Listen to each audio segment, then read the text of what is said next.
faithfully bringing value to you by interpreting the world's best books. Hello, this is Sally Talking Books.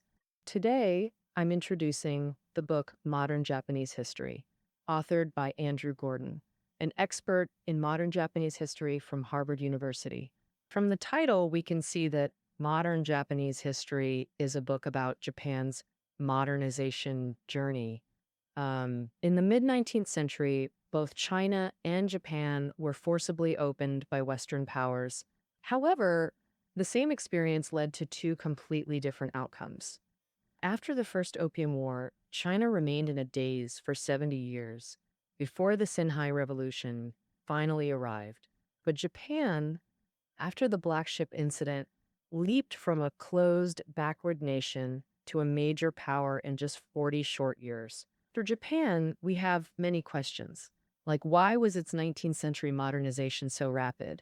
Before World War II, why did Japan head down the path of militarism? After decades of fast growth, what new challenges does modern Japan face? Now, let's see how modern Japanese history tackles these questions. First up, why was Japan's modernization so speedy? Authority Gordon believes Japan's rapid modernization stemmed from three key phases. The first is the shogunate period, where Japan under shogun rule shared many traits with modern states. This made it easier for Japan to modernize than other nations. The second is the Meiji Restoration, a modernization drive led by Emperor Meiji that propelled Japan forward. The third is the American occupation period, where US-led reforms nearly completed Japan's modernization. Let's break them down one by one. Starting with the shogunate era, Gordon argues Japan had modern elements in politics, transport, and literacy. Japan's shogunate era spanned from the late 12th to mid-19th century, when shoguns held real power. Its political system resembled today's constitutional monarchy.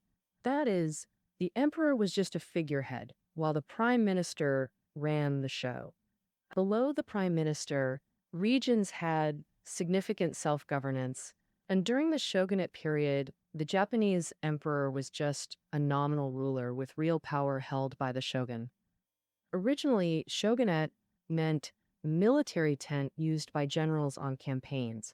Here, it evolved to mean the shogun's small court. For example, during China's Three Kingdoms period, Cao Cao's court was called the Xikong shogunate. Below the shogun were local lords called daimyo. Daimyo were somewhat like Chinese feudal lords, enjoying significant local autonomy, besides pledging allegiance and providing some funds to the shogunate. They were basically local warlords. So now we get it. The emperor matched the monarch, the shogun, the prime minister, daimyo, the governors. Japan's shogunate era was essentially a knockoff constitutional monarchy. It was precisely these similarities that made Japan's later adoption of constitutional monarchy much smoother. Now that we've covered the political system, let's discuss two factors that propelled Japan further in modernization: transportation networks and literacy rates. During the shogunate, daimyo had so much local freedom that the shogun worried, what if they rebelled, being far from imperial oversight? To address this, the shogunate created the Senkin Kotai system. This system mandated each daimyo to maintain residences in both the capital Edo and their home territory. Live in Edo for a year, return home for a year, then back to Edo. This constant cycle was a strategy to drain their military resources. On one hand, all this travel required large entourages, costing a fortune. On the other hand, being away so often weakened their grip on their domains, leaving them powerless to rebel. Though Sunken Kotai was meant to prevent rebellion, its long-term effect was paving the way for Japan's modernization. Like, as mentioned, daimyo traveled yearly between domains and Edo. To make trips comfortable, each upgraded roads along their routes, collectively creating a robust transport network that laid the groundwork for Japan's organization. On the other hand, the daimyo's travels created business opportunities everywhere: food, clothing, lodging, transportation. Locals along the routes would send their kids to school for a few years to better seize these opportunities. At the very least, they learn to read and do basic accounting, making it easier to do business when grown up. Thus, literacy rates in shogunate Japan were remarkably high. Statistics show 19th century Japan's literacy rate was comparable to industrializing Europe. With these foundations, it's no surprise Japan modernized faster than others. In 1868, the Tokugawa shogunate collapsed under pressure, and Emperor Meiji announced its abolition, starting the Restoration. This became the famous Meiji Restoration movement, whose major achievement 20 years later was the promulgation of the Meiji Constitution. This marked Japan's formal entry into constitutional monarchy. Japan modeled it after Prussia's system. Today's Germany, though it had a parliament and cabinet, the emperor retained real power. The cabinet answered directly to the emperor, not to parliament. Normally, parliaments hold legislative, supervisory, and fiscal powers, but under Meiji, parliament lost oversight power and most fiscal control, becoming virtually useless. Regionally, the Meiji government replaced daimyo with centrally appointed officials. In other words, local autonomy shrank while central control strengthened. The government also restricted free speech in the constitution and monitored political gatherings, wary of public participation. Hearing this, you might think the Meiji Restoration didn't adopt Western democracy, but sprinted toward absolute monarchy. Isn't that regression? Actually, it's not that simple. Regardless, the Constitution, Parliament, Cabinet, these symbols of modern governance truly emerged and took root in Japanese society. For example, in 1918, 50 years after the Restoration, Japan formed its first fully party-based cabinet. This meant Japan finally transferred power from bureaucrats to people's representatives like a modern nation. Clearly, while the Japanese government wanted modern governance as just a facade, the public and parties saw it differently. They persistently fought for its rightful powers. Beyond institutions, the Meiji government prioritized industry and commerce. Japan's gap with the West was fundamentally technological and economic. To advance technology, they had to boost industry. To grow the economy, they needed thriving commerce. Thus, since the Restoration, the government relentlessly imported Western ideas to drive Japan's industrial and commercial development. For instance, Japan's first modern industries, shipbuilding and 20 other sectors, were mostly state-funded.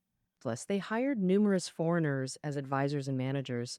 Commercially, they pushed infrastructure, telegraph lines, banks, railways. These efforts paid off. Within 30 years, Japan ranked among world powers.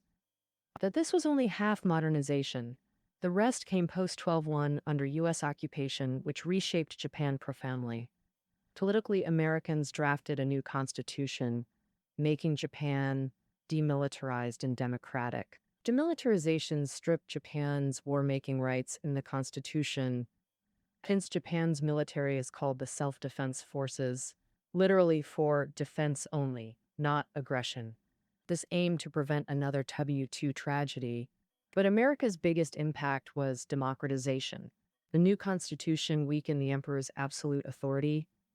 Since then, he's been a symbolic figurehead. No real power. True to constitutional monarchy, power went to the cabinet and parliament. The Constitution also guaranteed rights, free speech, assembly, press. Thus, Japan's political system fully modernized. Besides politics, America's influence on Japan's economic boom was also huge. After World War II, Japan's economy was badly hurt. The U.S. feared that if Japan recovered slowly, its struggling people might get influenced by the Soviet Union and choose more radical social changes. Therefore, the U.S. decided to help Japan quickly bounce back economically. First, the U.S. helped stabilize Japan's crazy inflation by cutting government spending and controlling exchange rates. Then, in 1950, the Korean War broke out.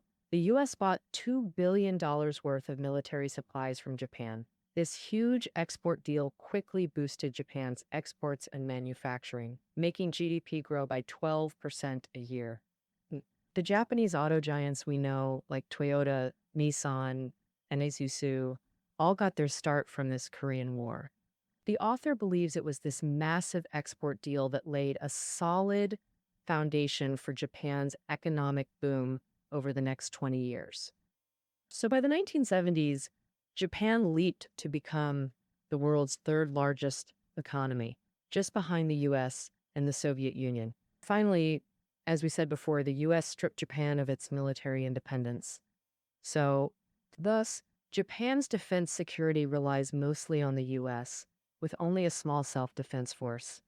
Therefore, Japan's military spending from 1950 to 1970 was way lower than other countries, which was a key reason for its rapid economic rise. All right, that's it for Japan's modernization issues. Next, let's talk about why Japan, already powerful after the Meiji Restoration, went down the militarism path. Author Gordon believes there are mainly three reasons. First, Japan at the time lacked effective checks from parliament and cabinet, letting the military slowly expand and take over state power. Early in the Meiji Restoration, Ito Hirobumi, Japan's constitutional father, traveled to Europe to study constitutional government. And after comparing the political systems of Britain, France, and Germany, Ito Hirobumi chose Germany as the model for Japan's constitution. And Germany was famously built on militarism. You could say this institutional choice by the Meiji government sowed the seeds for Japan's militarist path early on. So what specific institutions were problematic? Author Gordon believes it was two provisions in the Constitution that led Japan to militarism: the independent command system and the active duty military minister appointment system. The independent command system meant military command existed outside the government. Forces answered only to the emperor and military command organs, not the cabinet or parliament. The active duty minister system required Army and Navy ministers to be active duty lieutenant generals or higher, nominated by the military. These systems let the military control the cabinet. Before forming a cabinet, if the military disapproved, they'd withhold minister nominations, forcing the cabinet to dissolve. If conflict arose with an existing cabinet, they could order ministers to resign and block replacements. This would collapse the cabinet due to insufficient members. After resignation, those ministers could return via military nomination in the next cabinet. Thus, during conflicts, ministers typically sided with the military. For example, in 1913, the army demanded expansion to maintain colonial order. When the financially strained cabinet refused, the army forced Army Minister Terauchi to resign and blocked successors, toppling Prime Minister Saionji's cabinet. With such systems, military takeover was inevitable. The military's formal power grab came during post-WWI economic crises, the second cause of militarism. After WW1, Japan faced recession, then the Global Depression. In 1923, the Great Kanto earthquake devastated Tokyo, killing 120,000. Under these repeated blows, Japan's economy collapsed. Meanwhile, overseas expansion thrived. Japan had gained huge war reparations from China after the First Sino-Japanese War. Meanwhile, during World War I, Japan also took control of China's Liaodong Peninsula and Qingdao in Shandong. It's no wonder that the mix of domestic economic slump and sweet gains from the war quickly fueled militarism's rise in Japan. For instance, Japanese Army General Kanji Ishihara kept telling his troops that Northeast China had fertile land and rich minerals. If they could control it, farmers could migrate there, easing population pressure and fixing rural poverty. Another example, in September 1931, Japan's Kwantung Army launched the famous September 18th incident in Northeast China, without approval from military headquarters or the cabinet. After the incident, Japanese police and military beefed up forces to crack down on domestic critics. But turns out they were totally overdoing it. Japanese folks were all thrilled by the news and fully backed the military actions in China. Newspapers and radio raced to report war progress, hyping it as a big win for the nation.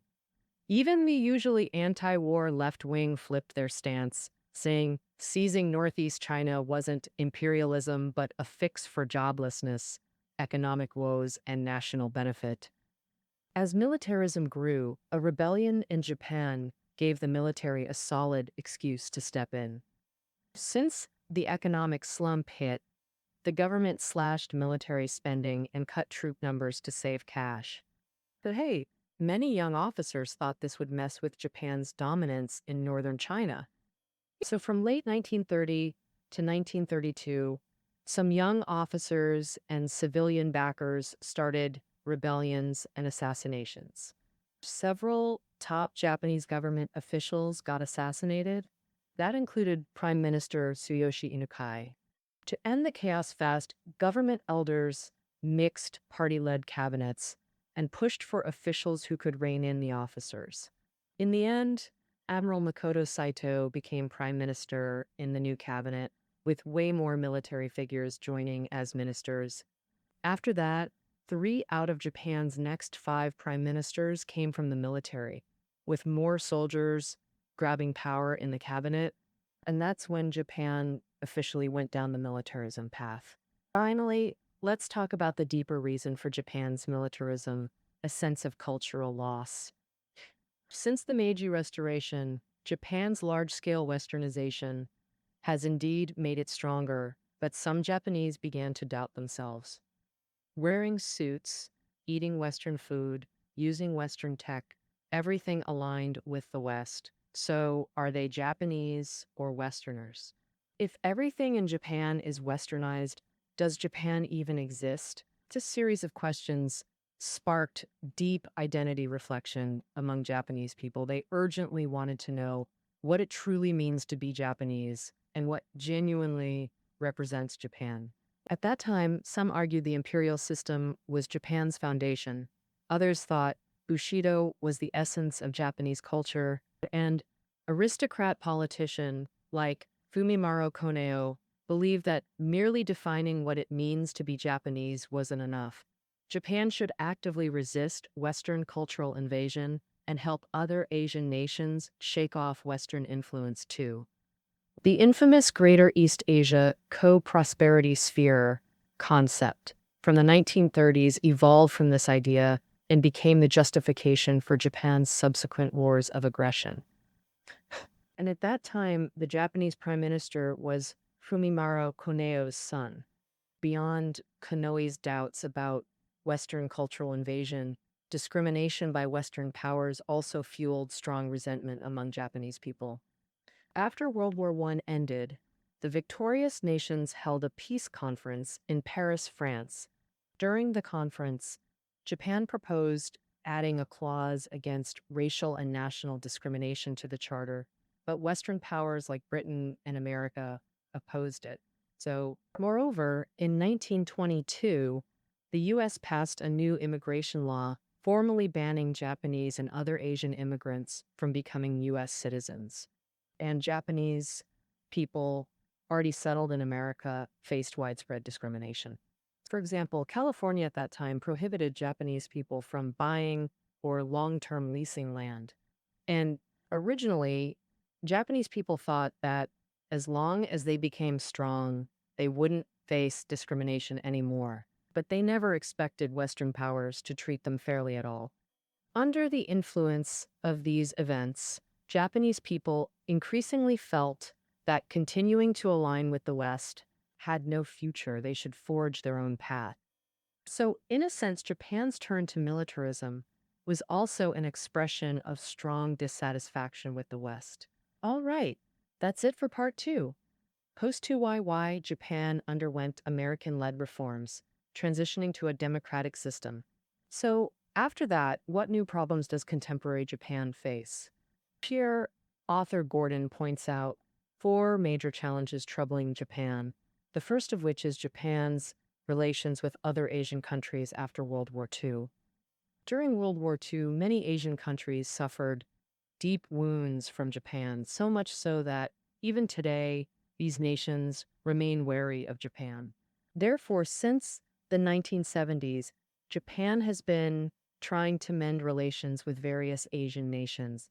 For example, since the 1980s, Japan's overseas aid funding has stayed high, and in 1991, it even surpassed the US to become the world's top donor.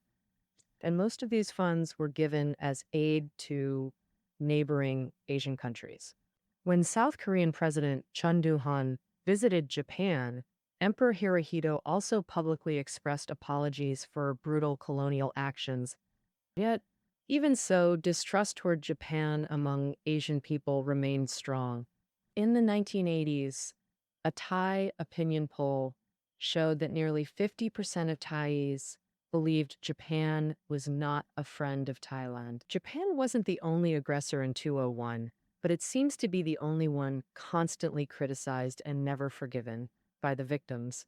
At its core, victim nations generally believe Japan lacks reflection on past crimes, and its so-called apologies are just superficial gestures for political purposes.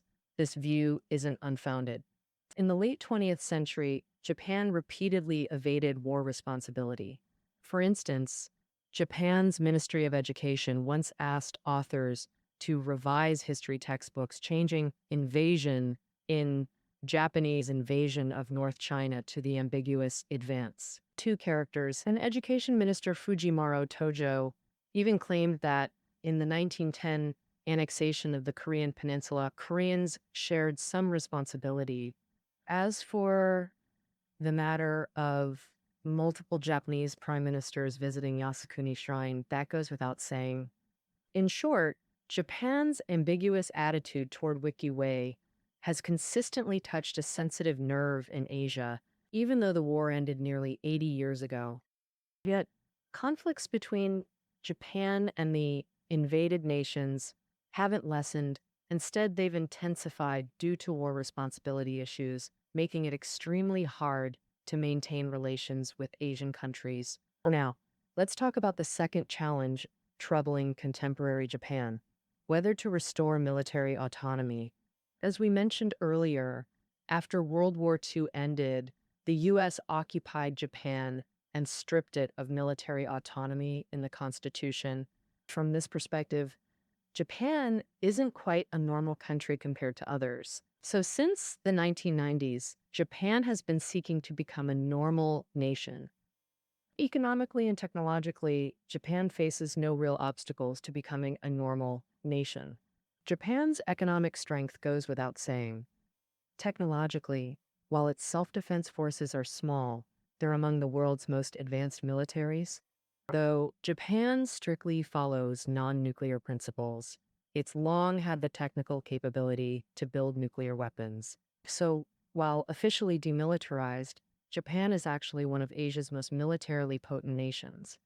You might wonder, can't Japan just amend its constitution to regain military autonomy? Author Gordon believes Japan hesitates for two main reasons. Domestically, Japan's military spending has stayed below 1% of GDP since World War II, reducing economic burden and fueling rapid growth.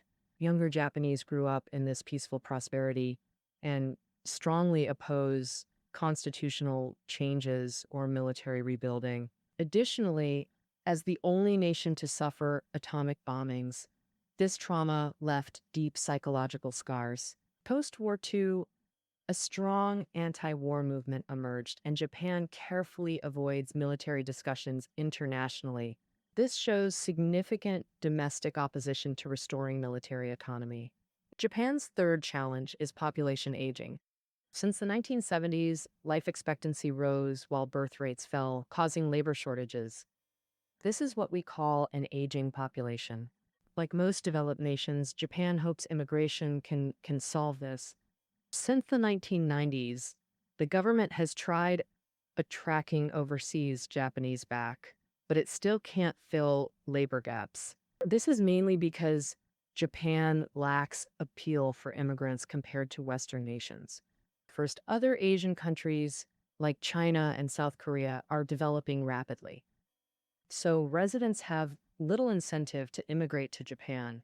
Secondly, the author writes that while Japan has many immigrants, most do what locals avoid: the 3K jobs: dangerous, dirty, and demanding manual labor.